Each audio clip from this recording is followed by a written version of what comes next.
మిత్రులందరికీ శుభోదయం. నేను మీ హరి.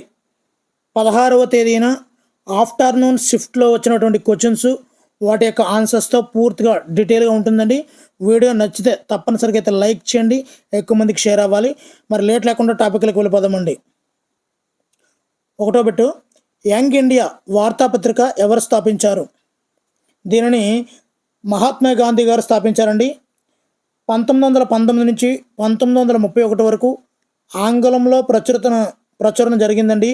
మరి అహింస, సత్యం, న్యాయం కోసం వాదించడానికి మరియు అంటరానితనం వంటి సామాజిక సమస్యలను చర్చించడానికి గాంధీజీ ఒక వేదికగా ఈ యొక్క యంగ్ ఇండియా వార్తాపత్రికను అయితే ఉపయోగించుకోవడం అయితే జరిగిందండి. రెండోది, కేరళలో పెపే అనే రోబోట్ దేనికి సంబంధించింది? మరి పెపే అనేది అమృత విశ్వవిద్యాపీఠం మరియు గ్లాస్గో విశ్వవిద్యాలయ పరిశోధకులు అభివృద్ధి చేసినటువంటి చేతి ఆకారంలో ఉన్న సామాజిక రోబోట్ అండి. ఇది ఏ ఆకారంలో ఉంది? చేతి ఆకారంలో. ముఖ్యంగా పాఠశాలల్లో పిల్లల చేతులు కడుక్కోవడానికి ప్రోత్సహించడానికి ప్రత్యేకంగా రూపొందించబడిందే ఈ పెపే అనే రోబోట్ అండి.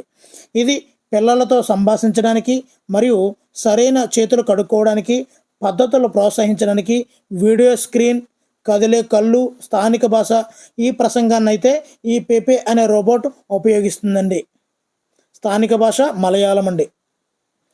నెక్స్ట్, అటల్ పెన్షన్ యోజన లభించాలంటే ఉండాల్సిన వయస్సు? ఆన్సర్ 60 సంవత్సరాలు అండి. అటల్ పెన్షన్ యోజన అనేది భారతదేశ పౌరుల కోసం ఒక పెన్షన్ పథకం అండి. ముఖ్యంగా అసంఘటిత రంగంలోని వ్యక్తులకు పదవీ విరమణ తర్వాత ఆదాయ భద్రత కల్పించడమే దీని యొక్క లక్ష్యం అండి. ఈ పథకంలో చేరడానికి దరఖాస్తుదారు 18 నుండి 40 సంవత్సరాల మధ్య వయస్సు కలిగి ఉండాలండి. నెక్స్ట్, సంబాద్ కౌముది వార్తాపత్రిక ఎవరు స్థాపించారు? సంబాద్ కౌముది వార్తాపత్రిక ఇది బెంగాల్ వారపత్రిక అయినటువంటి ఈ సంబాద్ కౌముది అనే వార్తాపత్రికను స్థాపించింది. వ్యవస్థాపకుడు, సంపాదకుడు కూడా రాజా రామ్మోహన్ రాయ్ అండి. సంబాద్ కౌముది రాజా రామ్మోహన్ రాయ్. నెక్స్ట్, ద హిందూ వార్తాపత్రిక ఎవరు స్థాపించారు?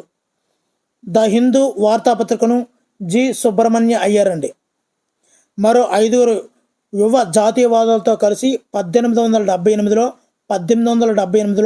ద హిందూ అనే వార్తాపత్రికను స్థాపించడం అయితే జరిగిందండి. నెక్స్ట్, గతంలో పనిచేసినటువంటి 4 ఎలక్షన్ కమిషనర్లు ఎవరు? ప్రస్తుతం పనిచేస్తున్నది శ్రీ జ్ఞానేష్ కుమార్ అండి. జ్ఞానేష్ కుమార్ ఈయన 26వ చీఫ్ ఎలక్షన్ కమిషనర్ అండి. చీఫ్ ఎలక్షన్ కమిషనర్ 26వ అతను జ్ఞానేష్ కుమార్ అండి.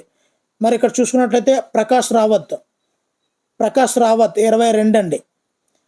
సునీల్ అరోరా 23, సునీల్ చంద్ర 24, రాజీవ్ కుమార్ 25, జ్ఞానేష్ కుమార్ 26 అండి. ఈ విధంగా మనము గుర్తుంచుకోవచ్చండి. సో 7వది, కేంద్ర ప్రభుత్వం 2015లో ప్రారంభించినటువంటి పథకాలు ఏమిటి?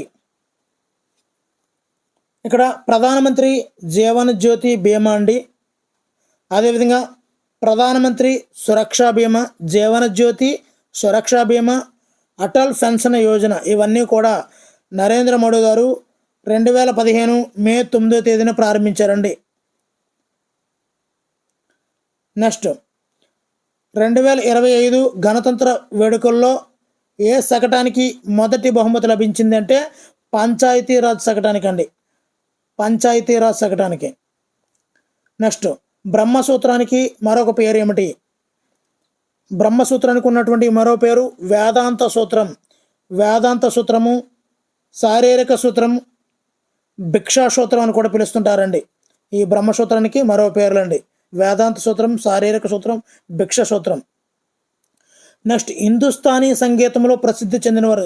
చాలా శాస్త్రీయ సంగీతాలు, నృత్యాలు అన్నిటికీ కూడా వీడియో చేయడం జరిగిందండి. కిందన డిస్క్రిప్షన్లో అయితే లింక్ ఇస్తాను, అక్కడి నుంచి చూడండి. మరి హిందుస్థానీ శాస్త్రీయ సంగీతానికి కృషి చేసినటువంటి అనేక మంది ప్రముఖ గాయకులు ఉన్నారు. వీరిలో అత్యంత ప్రసిద్ధులు భీమ్సేన్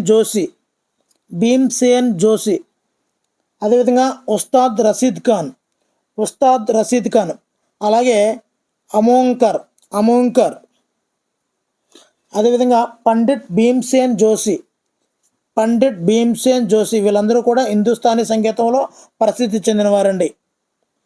నెక్స్ట్ 2011 సెన్సస్ ప్రకారం మహిళల లిటరసీ రేట్ ఎలా ఉంది? ఇక్కడ 2011 జనాభా లెక్కల ప్రకారం మహిళల యొక్క అక్షరాస్యత రేటు 65.46 గాను, పురుషుల యొక్క అక్షరాస్యత రేటు 82.14 గాను, మొత్తం భారతదేశం ఓవరాల్గా మనం చూసుకున్నట్లయితే 74.04 గాను అక్షరాస్యత రేట్ అయితే ఉందండి. నెక్స్ట్ ఐపీఎల్ 2025 సంవత్సరంలో ఆరెంజ్ కప్ ఎవరు అందుకున్నారు? ఆన్సర్ సాయి సుదర్శన్ అండి. సాయి సుదర్శన్. ఇది 15 మ్యాచ్ల్లో 759 పరుగులు చేశారండి. ఆరెంజ్ క్యాప్కి ఎవరికి ఇస్తారు, అదేవిధంగా బ్లూ క్యాప్ నీలం క్యాప్ ఎవరికి ఇస్తారని అడుగుతుంటాడండి. ఆరెంజ్ క్యాప్ క్రికెట్, నీలం క్యాప్ బౌలర్కి అండి, అదే పర్పుల్ క్యాప్ అండి. ఆరెంజ్ క్యాప్ సాయి సుదర్శన్కి వచ్చింది, బ్యాటింగ్లో ఆరెంజ్ క్యాప్ అండి. అదే పర్పుల్ క్యాప్ చూసుకున్నట్లయితే బౌలింగ్ అండి, ఇది ప్రసాద్ కృష్ణకి వచ్చిందండి. ఐపీఎల్ 2025లో పర్పుల్ క్యాప్ ఎవరు అందుకున్నారు అంటే ప్రసాద్ కృష్ణ అండి. 15 మ్యాచ్ల్లో 25 వికెట్లు తీసుకున్నందుకు గాను ప్రసాద్ కృష్ణకు పర్పుల్ క్యాప్ వచ్చిందండి.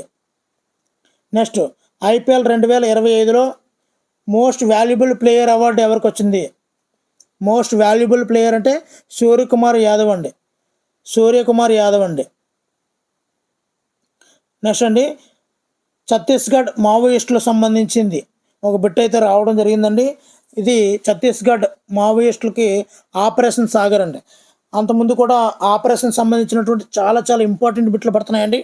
డిస్క్రిప్షన్లో ఆపరేషన్కి సంబంధించినటువంటి వీడియో కూడా ఉంది, చాలా వాల్యుబుల్, ఒక 7 పేజీలతో తయారు చేయడం జరిగిందండి. అది కూడా చూడండి, చాలా యూజ్ఫుల్గా ఉంటుంది. మొన్న ఆపరేషన్ కావేరి, ఆపరేషన్ గంగా ఇవన్నీ ఉన్నాయి కదా, వాటన్నిటి గురించి పూర్తి ఎక్స్ప్లెనేషన్తో వీడియో చేయడం జరిగిందండి. మరి వీడియో నచ్చితే తప్పనిసరిగా లైక్ చేయండి. వీడియో ఏ విధంగా ఉంది, పలానా టాపిక్ కావాలనుకుంటే తప్పనిసరిగా అయితే కామెంట్ చేయండి. Thank you for watching. Me Hari shining out.